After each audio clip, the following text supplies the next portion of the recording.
World door का fridge जो Whirlpool company का है 240 लीटर, इसमें 2 महीने पहले मैंने रिले ओवरलोड डाला था। तो रिले ओवरलोड डालने के कारण बस दिक्कत वही थी, तो मैंने डाल दिया था। तो ग्राहक का कहना है जब से तुमने वो ठीक करा है ना, रिले ओवरलोड डाला, तो ये हीट बहुत कर रहा है। पहले ये हीट बिल्कुल भी नहीं करता था।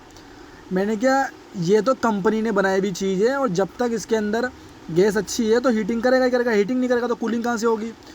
और कह रहे एक साइड में हीट हो रही है, दूसरी साइड में नहीं हो रही है, तो भाई जब दूसरी तरफ जाल है ही नहीं तो कहाँ से हीट करेगा, और जिस साइड जाल है उस साइड हीट करेगा।